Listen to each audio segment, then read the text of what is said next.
కట్టుకుంటాను, అంత సుఖంగా ఉంటాను, ఇంత సుఖంగా ఉంటాను అనుకుంటూ ఇంటికి వెళ్ళి ఇల్లంతా వెతికి మొత్తానికి ఒక కుండలో దాన్ని దాచిపెట్టి మంచిగా నిద్రపోతాడు. వాళ్ళ ఆవిడేమో నీళ్లు తీసుకోవడం కోసం అని చెప్పి ఇల్లంతా వెతికి ఈ కుండే తీసుకుని పోతుంది.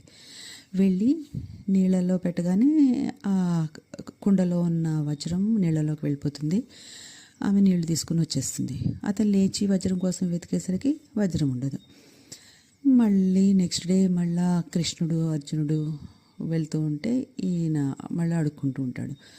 అయితే అర్జునుడు అంటాడు, ఏంటి స్వామి, నేను 2 సార్లు సాయం చేసినా కూడా ఇతను మళ్ళీ ఇట్లానే ఉన్నాడు అనేసి అంటే, అప్పుడు కృష్ణుడు ఉండు నువ్వు అని చెప్పి 2 బంగారు కాసులు ఇస్తాడు. ఆ 2 బంగారు కాసులు తీసుకుని అయ్యో దీన్ని ఏం చేయాలి, ఇది ఒక పూట భోజనానికి కూడా రాదు అని అట్లా వెళ్తూ ఉంటే అక్కడ ఒక చేపలు పట్టేవాడు చేపలు అమ్ముతూ ఉంటాడు. అందులో ఒక చేప ఇంకా ప్రాణంతో ఉంటుందన్నమాట, ఎగురుతూ ఉంటుంది. అయితే అతను ఏమనుకుంటాడంటే ఆ బిచ్చగాడు, సరే ఈ 2 కాసులు మనకి ఎలాగో ఉపయోగపడవు, కనీసం దీనికన్నా హెల్ప్ చేద్దామని చెప్పేసి ఆ 2 కాసులు చేపలు పట్టేవాడికి ఇచ్చి ఆ చేపను తీసుకుని నీళ్ళలో వేద్దామని చెప్పి నీళ్ళ దగ్గరికి వెళ్ళేసరికి అది నీళ్ళలో గెంతే టైంలో ఆ నోట్లో నుంచి వజ్రం ఈయన చేతిలో పడుతుంది అన్నమాట. పడేసరికి అంతే చాలా హ్యాపీ ఫీల్ అయిపోతాడు బిచ్చగాడు.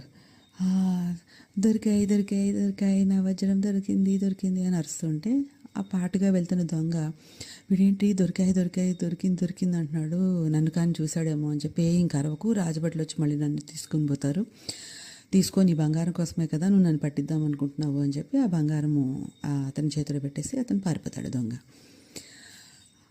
అర్జునుడు వెనకాలే వస్తాడనమాట. 2 కాసులు ఇచ్చాడు కదా, ఈ 2 కాసులు అసలు ఏం చేస్తాడో చూద్దామని.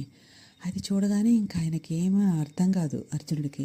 వెళ్ళి అడుగుతాడు కృష్ణుడితోటి, స్వామి ఏంటి, నేను 2 రోజులుగా ఆయనకి బంగారం ఇచ్చాను, వజ్రం ఇచ్చాను, నిలబడలేదు, నువ్వు 2 కాసులు ఇచ్చావు, కానీ పాతవి కూడా ఎలా తిరిగి వచ్చాయి ఆయనకి అంటే, అప్పుడు స్వామి చెప్తాడనమాట, నువ్వు బంగారం ఇచ్చినప్పుడు వజ్రం ఇచ్చినప్పుడు అతను తన గురించి ఆలోచించుకున్నాడు, కానీ ఈ 2 కాసులు తీసుకున్నప్పుడు అతను ఎదుటి ప్రాణి గురించి ఆలోచించాడు. ఎప్పుడైతే అతడు ఎదుటివారి గురించి ఆలోచించడం మొదలుపెట్టాడో నేను అతడి గురించి ఆలోచించడం మొదలుపెట్టాను, అదే డిఫరెన్స్ అని. సో దీన్ని బట్టి మీకు ఏమర్థమైంది, మన గురించి మనం ఆలోచించడం అనేది సహజం, ఎవరైనా అదే చేస్తారు. కానీ మనం ఎప్పుడైతే ఎదుటివారి గురించి ఆలోచించడం మొదలు పెడతామో అప్పుడే స్వామి కృప మనకి పరిపూర్ణంగా దొరకడం మొదలు పెడుతుంది.